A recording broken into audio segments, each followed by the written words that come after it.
1978-ban végeztem a Szegedi Orvostudományi Egyetemen. A főszakom az sebészet, sebész osztályvezetőként mentem nyugdíjba, de a szakmától nem elszakadva gyakorlatilag 4 év óta folyamatosan a magánellátásban dolgozom, és miután a sebészet mellett mindig úgy voltam, hogy a belgyógyászat az alapja az egész szakmánknak, ezért, hogy attól se szakadjak el, így választottam a foglalkozási egészségügyet, ami tulajdonképpen egy prevenció, egy megelőzés, és természetesen a szakma gyakorlásának a lehetősége is.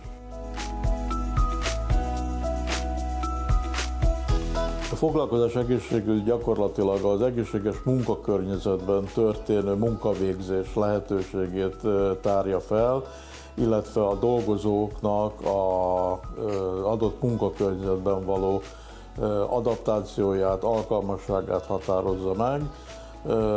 Ez elsősorban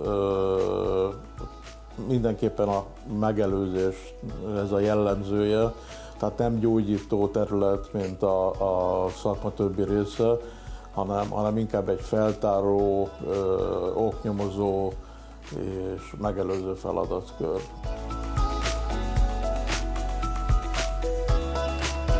Előfordul sajnos, hogy felfedezetlen magas vérnyomásbetegség, cukorbetegség, ami a szűrővizsgálatok kapcsán derül ki, és ekkor ugye átcsap az egész egy kicsit belgyógyászati oknyomozó területre, és akkor irányítjuk tovább a beteget már szakorvoshoz. De maga a foglalkozás egészségügy az inkább az, hogy a rejtett betegségeknek a szűrővizsgálat kapcsán való felderítése, ami nagyon fontos. Tehát például egy nem túl idős férfi beteg, aki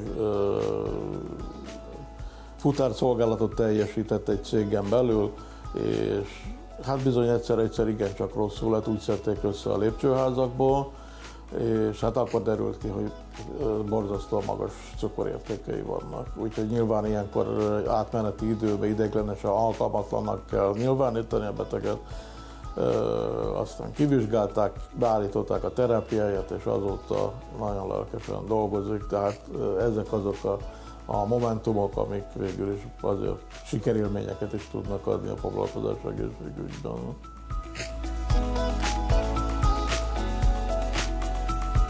Munkáltatók is keresnek, tehát cégek is jelentkeznek, de ugyanakkor egyéni jelentkezők is vannak, továbbtanulási célból, ahova szintén munkaalkalmassági kell, vagy jogosítvány megszerzéséhez, vagy jogosítvány hosszabbításához, fegyverviselési engedélyekhez, illetve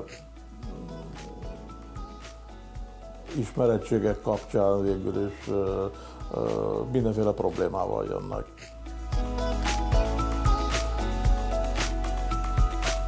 Nagyon fontos a megelőzés. Ezt mindenhol, minden szakmában hangsúlyozzuk.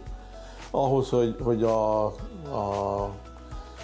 munkáltató és a munkáltatón keresztül az állam ne legyen túlterhelve, ezért a betegeknek saját érdekük tulajdonképpen, hogy ezeken a szűrővizsgálatokon megjelenjenek, és ne erőszakkal, hanem önkéntesen.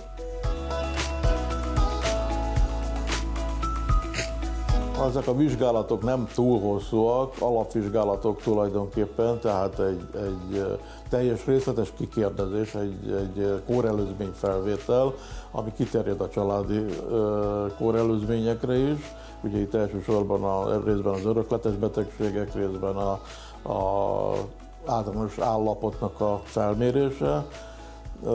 Mindez mellett ugye fizikális vizsgálat, ami mindig elengedhetetlen, vérnyomásmérés, szemvizsgálat, szintvizsgálat, színlátásvizsgálat, illetve egy alapbelgyógyászati vizsgálat. A foglalkozás egészségügy az nagyon rövid idő. Az általában egy 30 perces időtartamú a találkozás, de ebben a 30 percben meg kell találni azt a megfelelő empatikus kontaktust, ami a beteg felfedi a problémáit, és őszintén elmondja, hogy milyen gondjai támadtak, vagy voltak valaha is. Ez egy kis családias rendelő, nem egy országos lefedettségű rendelés, és ennek megfelelően talán a páciensek is szívesen jönnek ide, jó hangulatban, tényleg egy baráti, teljesen ismeretlen és soha nem látott beteggel, és pillanatok alatt megtaláljuk azt a hangsúlyt, amivel át lehet vezetni azon a néhány pillanatnyi nehézségen, hogy kinyíljon és felfedje a gondjait. Én szeretem ezt a békés, nyugodt hangulatot, bár az egész életemet egy adrenalin túlsúlyban éltem le, mert ugye sebészeti osztályon éjjel-nappal bűtőben állva az teljesen más volt. Ez egy kicsit nyugodtabb, békésebb, és a maga a környezet annyira megnyugtató a beteg számára, és meg nyilván nekünk is egy kellemes hely, hogy 4 évvel ezelőtt szívesen jöttem ide dolgozni.